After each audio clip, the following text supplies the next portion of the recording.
Yeah. I just realized that there's a little bit of a typo in there thingy. Oh, we'll fix it later. Yeah, whatever. Welcome to the Wildheart Podcast. Where passion meets purpose. Today's episode is life updates, celebrations, challenges, and choices. I really hate this chair. How squeaky it is? Yeah, I have to not move. I literally cannot breathe without it squeaking, and I don't know if anyone else can hear it. I just have to sit very quiet. Anyways, what are we talking about today? Well, we are talking about, a big family milestone. Nah, it's not that big. Well, I mean, it's significant enough that it's impacting a large portion of our life right now. Goodness. Whoa, buddy. Zooming in and out. No, yeah. One more. No, that is... You are at 80%. Yeah. Now you're at 90%. Zoom in How one more. about you just talk? No, I need you to zoom in to 100%, please. Okay, whatever. We're celebrating some fun things because you're not even on the right one. Our little guy is turning one tomorrow. 1 year ago, I gave birth to him in our bathtub, and I'll never let him forget that. Clearly. Mm-hmm. Yeah, it's been a lot of life changes, obviously, with that. You're going to be going back to work. Yeah. Woo. You're so excited about that, I know. Woo. Oh, you can't even see my little flag. Woo. I'm so excited. Is there any special moments that, obviously the year seems to have gone by quite quickly, but to allow us to reflect on the last year, what have been the special moments? I feel like the whole, obviously beyond our little guy turning one, just starting Wildheart and kind of doing that together, I feel like that's a significant milestone that we can share. Oh, okay. I was thinking more about the baby, but... Well, I feel like, for me, at least, starting Wildheart, it's just kind of encompasses the decision to homeschool. It encompasses the kind of direction we're going, where we are looking to do a homestead. We haven't found the property yet. We haven't found, started that whole building process. I've started looking, but... Yeah, but we haven't, it's not like we're moving tomorrow kind of thing, right? But I feel like over the next few years, our direction is going to sharply turn to more rural living and just a new direction that maybe wasn't so concrete. I mean, we've always wanted to move out of town. It's just... Yeah, I feel like we're taking a step towards it now. I feel like we've been kind of on that path for many years now. Yeah. We've been together for 10 years, and I have never once said, yes, I want to live in the city. It's always been, I grew up outside the city, I want to live outside the city. This is it's too much. Yeah. Though I have to say, the convenience of the city is hard to leave. Well, the ability to skip the dishes, anything I want at any time of day, is convenient. And ordering my groceries to my house. That's, that one of the things that we could talk about in, future episodes, but there's obviously sacrifices that we're going to have to make for going a little bit more rural and having a little bit more space. Yeah, I have no problem with that. I don't need skip the dishes. I don't need convenience of the groceries. It is nice, don't get me wrong, but I don't require it. I would much rather have acres upon acres of land for us to get lost upon and seeing the night sky whenever I want to look up at the sky. Hearing the birds and the frogs croaking in the ditches and all the fun things. sounds like the trade-offs are worth it. Yes. I grew, like, the only thing that we would need to really solidify would be the internet situation with that. Yeah, well, I mean, there's so many options for that now. It's basically a non-issue almost. So, Almost. So, yeah, we'll figure it out and or just pick accordingly. Obviously, we did some celebration for the little guy. Going back to the little dude and how I feel over the last year. We're like, yeah, Wildheart starting. Woohoo! Like, well, yeah, that's having one a of the baby. milestones. That's one. For me, that's what Wildheart means. It's the beginning of our family journey in its entirety, if you will. So that's why I brought that up, not necessarily to sideline. We have very different ideas on what we would consider family milestones, but okay. I think the biggest thing that I have really enjoyed witnessing over the last year has been our daughter becoming the bestest big sister, aside from me, obviously. And our little guy learning how to interact with his sister in more than just I lay on the floor and I cry. Yeah, now that he's getting more mobile and starting to motor around, it's very fun to see them interact and kinda... Yeah, like she'll crawl around the floor with him, and it is the cutest thing because he gets so excited and he laughs. And I think I heard her playing with him, and like when you were giving him a bath today, he was just giggling up a storm in there.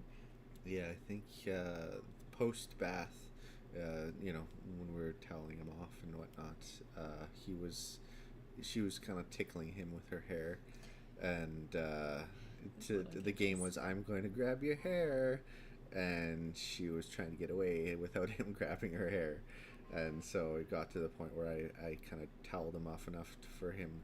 I released kind of his hands, so both of his hands were grabbing, is when she started losing the game. So but yeah, it was then after I got him all dressed and everything, I was like, get your brother to follow you out to the living room, and that was the game basically. She just kind of crawled around, and he chased her essentially, which was super cute. It is so cute when you see them together. Yeah. It'll be a game changer when he starts actually walking and running, because then she'll be not outmatched, but then it'll be an even match. Well, he'll have lots of opportunity to practice his walking, that's for sure, and running, because she loves to move, and like she's on the climbing wall often enough,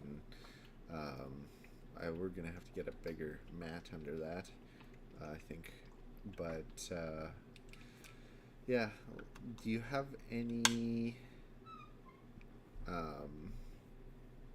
I guess what would be your favorite moment with, other than like the actual birth? My favorite moment? Yeah, like if you had to pick the one. Entire year? Uh-huh. The entire year. Just done. the whole year. One moment is the entire year. Moment is all in the eye of the beholder. I don't know. I think my favorite moments would have to be like when I get the little snuggles, like when he's tired and he like crawls over to me and then just flops into my lap. That's really cute. When he actually gives a hug back, that's really adorable. Yeah. When he giggles, because you've done something either hilarious or not hilarious, that's fun. I don't know. Well, for me, I know what it is. I mean, we went on a hike a little bit ago, and it was semi-impromptu, and we just like, hey, there's waterfalls not too far from us, let's go. And about an hour drive away. The walk was about an hour and a half together as a family, and I think you fed the little guy out in the middle of the forest while it started raining, and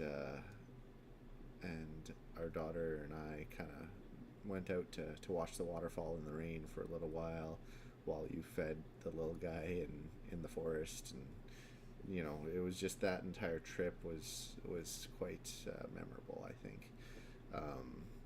But that was it for me. So. we've had lots of moments throughout this year that I'm like, oh, that's so wonderful. I love it. It's hard to pick one. That's fair. We had a party. We turned our house into a pizzeria? Okay, but the main theme was G.I. Joe. Yeah, I chose that. Yes. And I went all out, and it was fun. But our food item, our main course, was the pizza. Yeah, I learned that it is possible to make dough for 40 people, I think we had in our house. Yeah, we had short of 40. I think we made 16 pizzas in an hour and a half. Counting? Yeah. It was an hour and a half? Yeah. I feel like I was making pizza dough forever. We did pretty good, I think. Like, there was obviously a few spaced out, but... It was pretty quick for the first little bit, because it was like one after another after another after another. Mm-hmm. And then once we got most people fed, like, I had to go over to your side and be like, hey, family... do you guys want pizza? Because if you don't want pizza, like, we're gonna stop. We're gonna turn it off. But yeah, I think we made it through all of the homemade dough. Yep. I don't think we made it into any of the store bought. Yeah, because I was like, well, there's 40 people coming to eat, and so I was worried that we wouldn't have enough pizza dough. So we bought them out. To make it the day of. Well, there's no the other. morning of, like. Well, you have to let it rise. You're not going to let it rise over days. Oh, I know. But so anyway. So obviously now there's solutions that you can do for. That was the bulk of my anxiety that day. Just the dough rising. But no, you making pizza dough for 40 people. I'm like, how many doughs are you making? As a former baker, I believed in myself. You still had me run out and grab dough. Yeah, but the reality is we didn't need it. I was just I had an abundance of caution. Yeah.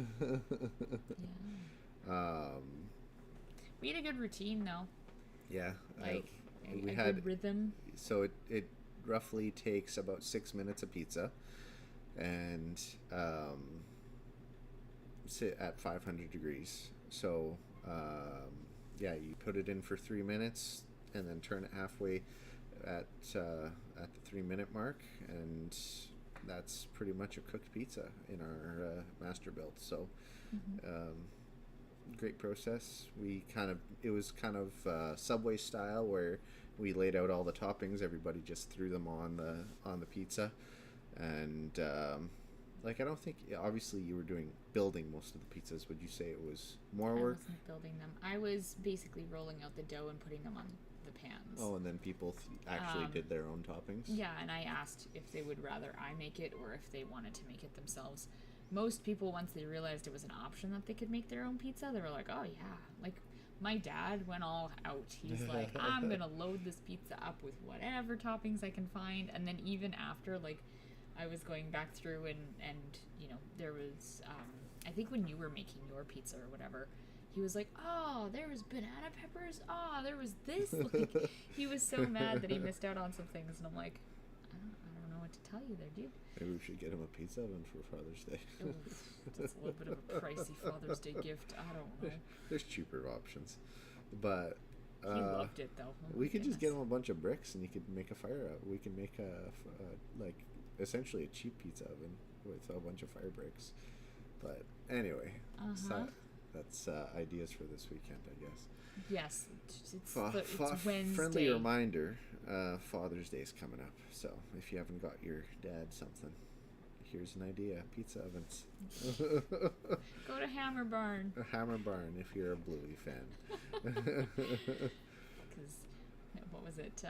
Lucky's dad got a pizza oven. It was like, Bandit, look what I got. And it's like, the grass is greener on the other side of the fence. Yeah, that was the lesson.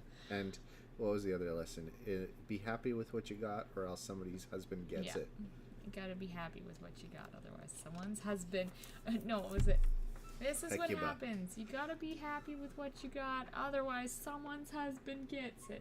Hecuba ended up getting smashed on the ground. Bluey, fun facts. Anyway. Nothing in the world is free, and then they walk down the paint chip aisle and they're like, whoa, all of this is free. I think we figured out, well, I've taken our daughter to Home Depot enough to know, like, the paint chip aisle is a winner every time. Oh yes, that's like the highlight of her Home Depot / Rona or any home hardware store. There you go, like words. Hardware stores. If you ever want to take your kids, let them pick out a color at the end of your whatever, and then her little pieces of wood. Those were her favorites. If you're getting any framing or whatnot wood, the little shims that are essentially dividing all the different stacks of wood, they're free if you break them off, or if they're broken, in most cases on the floor. She calls them her little wood, and I have a pile of them in the garage. I have this idea at one point to basically use it to like build something with her, and I want it to be like introduction of how to hammer, how to fasten different pieces of wood, and we might just build like a little log cabin or something. I don't know. I haven't figured that activity out yet. Yeah, that's a good idea. Or bird feeder. Yeah, maybe that's what we'll do. Yeah. Maybe that will be a Father's Day activity this year. Cool. You have a few days to plan it. I have all the wood. I have all the tools. I'm just saying. What else do you need? the plan. The baby to sleep. The plan. Actually, no, I need to get my circle saw back to be able to build the treehouse. Anyway, we have some home repairs. Speaking of tools and equipment, that in the last week, what broke? Well, you had a lovely situation before the birthday about the sump pump. Yeah, we had the check valve on our sump pump. So for those who don't know, a check valve essentially prevents the water that's being pumped out by a sump pump. So if this is the pipe, the water out of the sump pump flows this way normally and outside the house. If you have a check valve in there, that prevents any water that isn't completely pumped out from backfeeding into the pump. So it checks the water, essentially stops the water. And our old one had like a hairline crack in it, which essentially caused it to spray every time it checked the water. So it was essentially a little water work in our basement every time the sump pump turned off. So do a regular check on your check valve. Check the check valve. I would like to get one, but it's essentially like a water alarm device. They're moderately cheap. I should probably just pick one up. I don't know why, but I was like, you could probably build one of those. I suppose. I don't know it's why. It's a cheap enough piece of electronics where it doesn't even make sense to do that. It cost you more in parts than... and time. But essentially, yeah. So it behooves you to have some form of alarm or something to not just have it if your sump pump fails and it starts backing up, but like have it in a spot where even if the pipe that's connected to the sump pump has a leak or something, that it will sense that as well. So setting that sensor up properly makes sense. Or I haven't figured out how, but when I do, I'll post a video about it. Yep. What was the second thing that broke?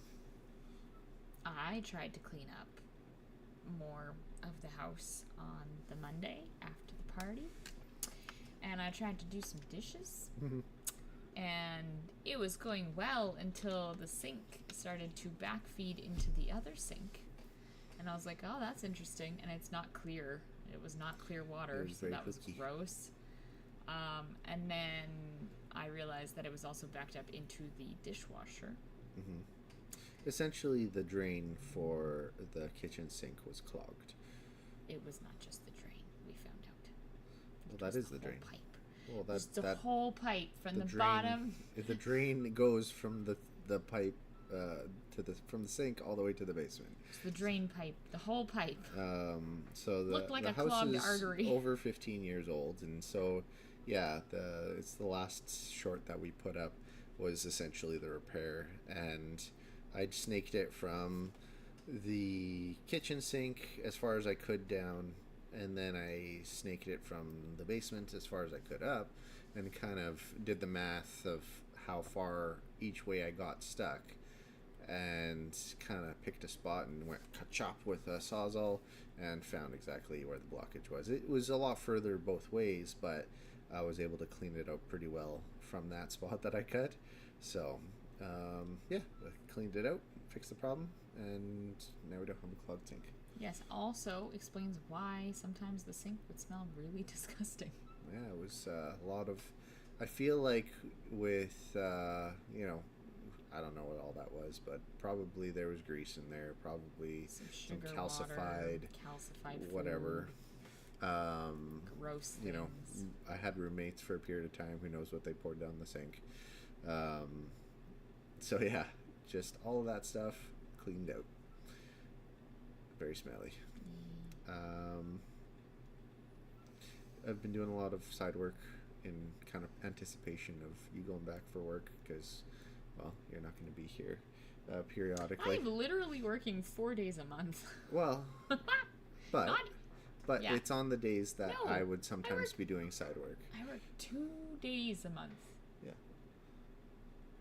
No. Because I work 2 shifts every 2 4 weeks. No, I work 1 weekend on, 1 weekend off. Yeah. 1 weekend on, 1 weekend off. So 2 weekends. Anyway. Yeah. That's 2 weekends in a month? Whatever. It depends on how it works. The time is lessened of work, and I want to have a little bit of balance too. So it's just trying to balance the amount of work coming in on top of the day job, and making sure that there's still family time in there, and making sure that obviously I'm not scheduling anything on the weekends that you're working. So yeah, because then you'd be stuck.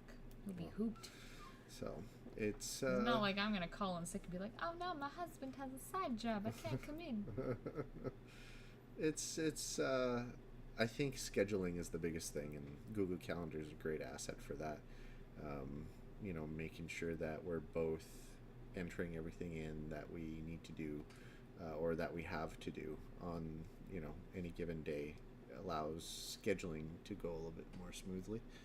The challenging part I have, I guess, is just how long it is taking for some of the side jobs, and, you know, figuring out the length of time, and obviously that goes into quoting and the rest. But yeah, this shouldn't take me more than an hour. 3 hours later, I'm getting a message that I'm done. Well, the problem is there's always something else. And that's what I said. So like broaching that with like customers is like, oh yeah, while you're here, there's always that, you know. Or you think the job looks simple enough, and then you open up, you know, the light switch area, or you, I don't know, fish a line through the ceiling, and you're like, oh no. Well, it just takes longer to fish something, or it's there, you open a can of worms, and you can't just walk away and be like, too bad, so sad. Oh yeah, by the way, I need to turn your power off. I'm not going to be back for 2 weeks. No, I'm just kidding. Well, you never try to never to get into that position. But yeah. Clear, just saying, he's never done that. I'm just being facetious. Yes. Silly. But yeah, I mean, going back to work for you will have its challenges, and that's one of them. It's just a matter of how is that my challenge? It's not yours challenge, but it is a challenge of you going back to work. In general. It's not necessarily your challenge. It's just... that's not a challenge for me. I don't care. I mean, obviously for you, just balancing life a little bit, I might even consider it a little bit of a pleasant break for you.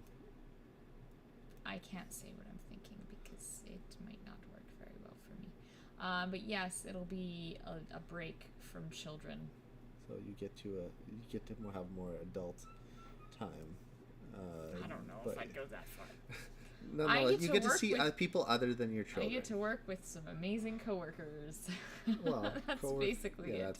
That's because I never know what I'm getting into when I go to work, especially when I'm off every I work once every 2 weeks. Mm-hmm.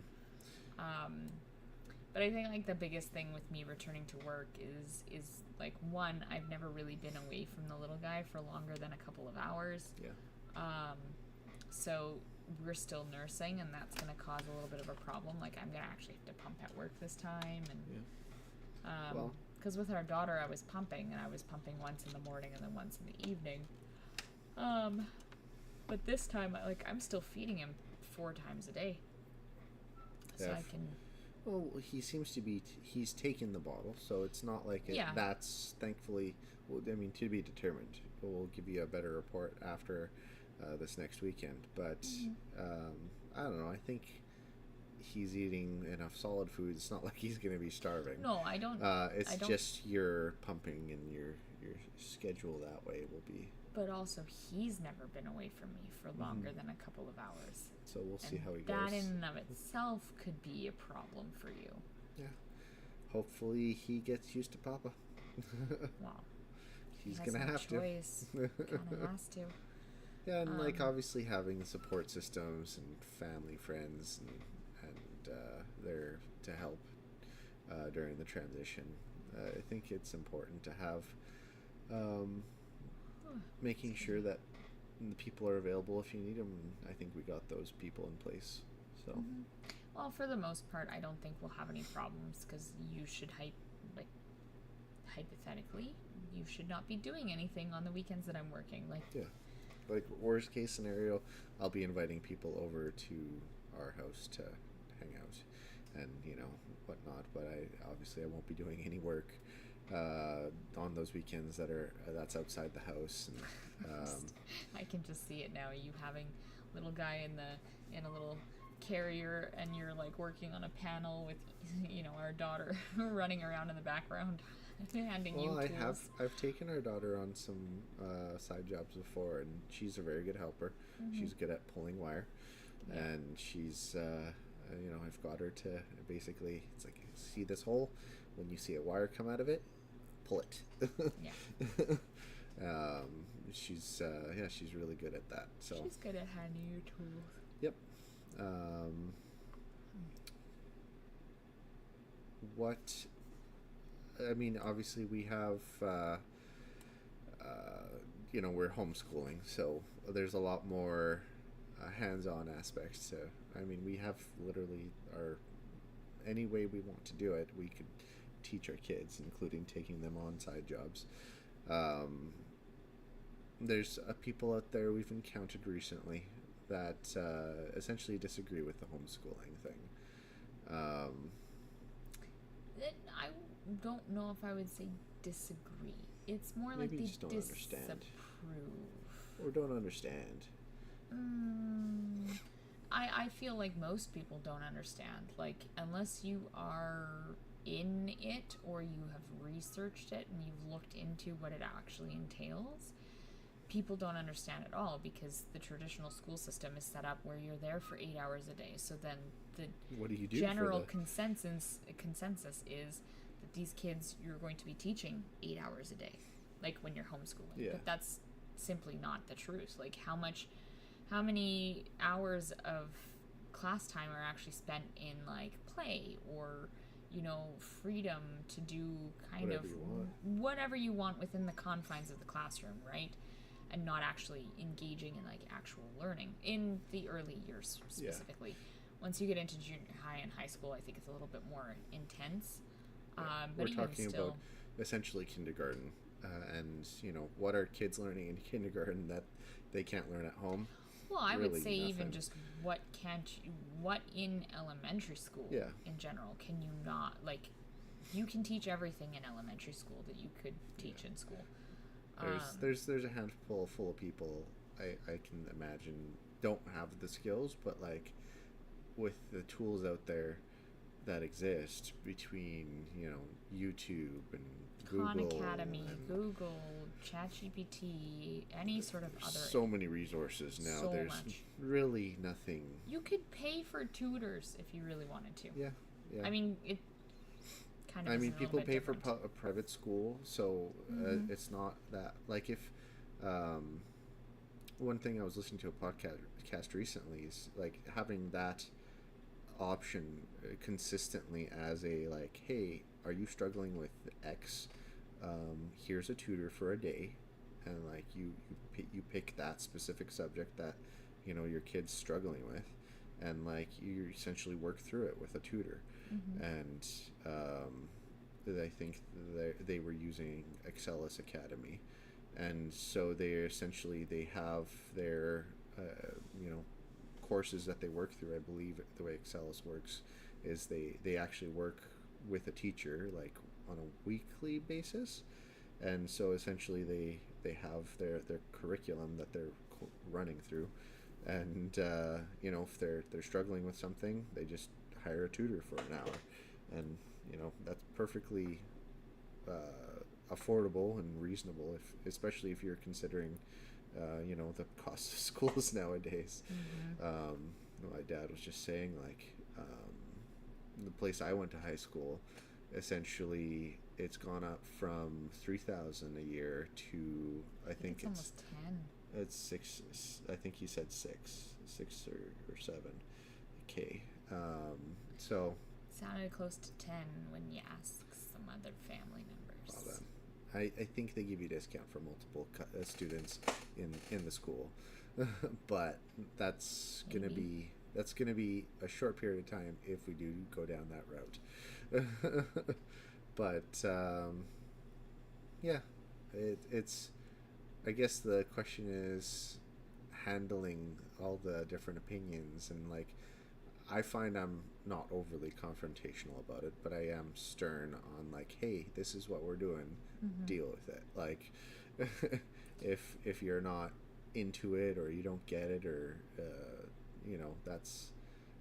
that's on you. Like I don't have to appease your opinions.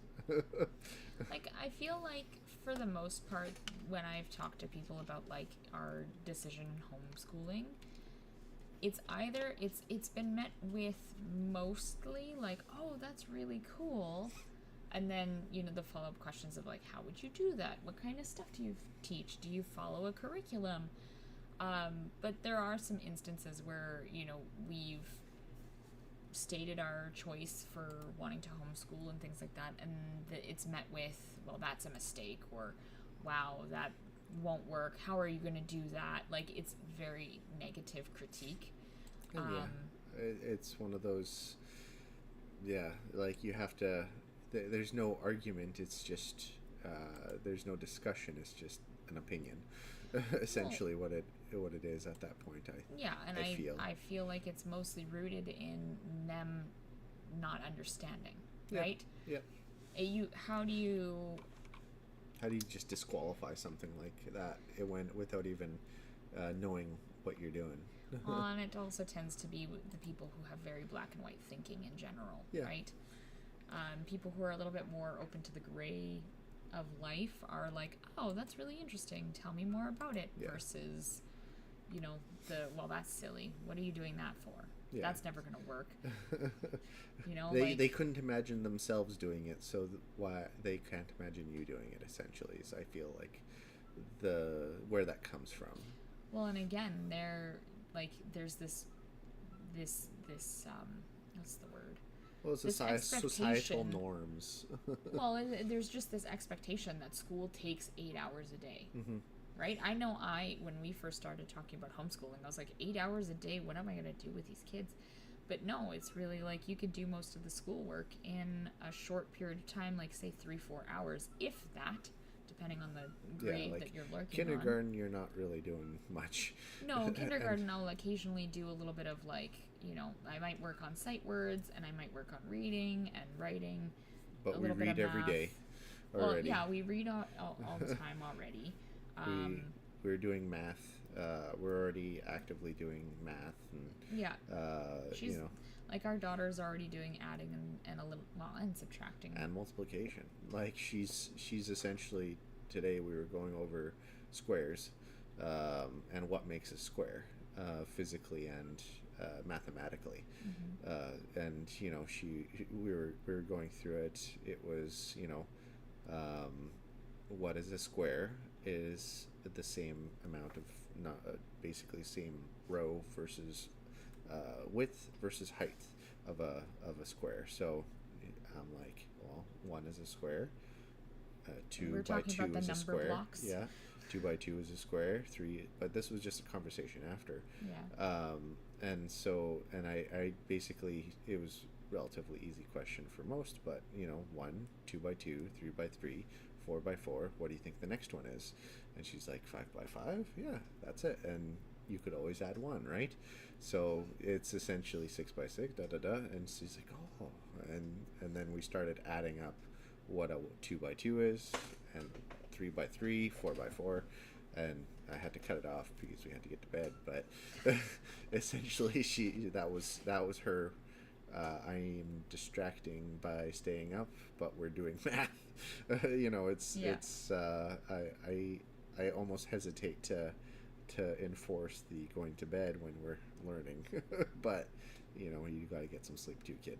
So I especially love when she sings the little number songs. Yeah.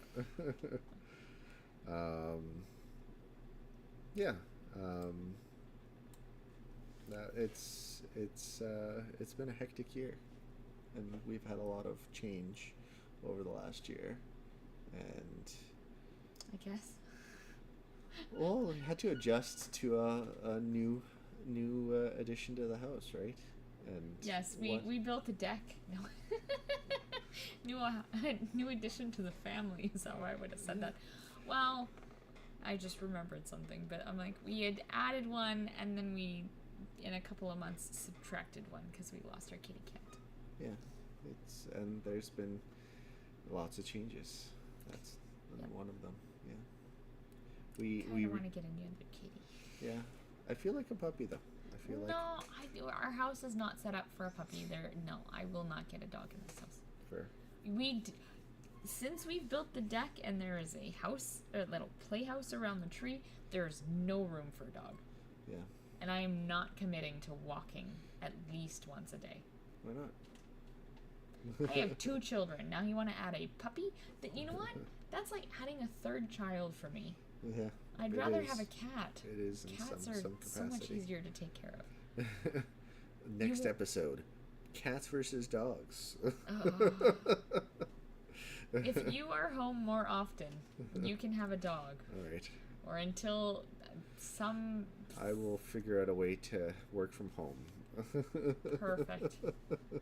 We just have to have the podcast take off and all of the other things that we hope to, create. Take care. Well, here. If you want to see me work from home more, subscribe. I don't know if they'll see you work from home, but okay. Oh, they would.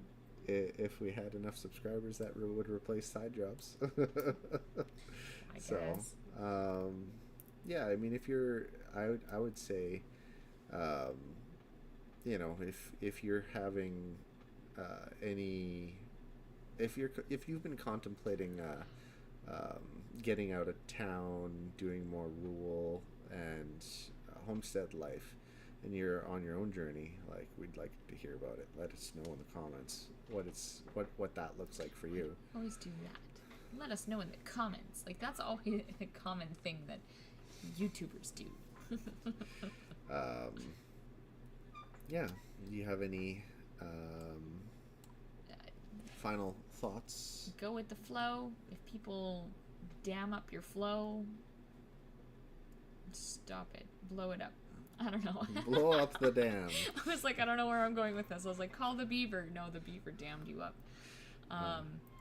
Create more water and rage over that dam, I guess.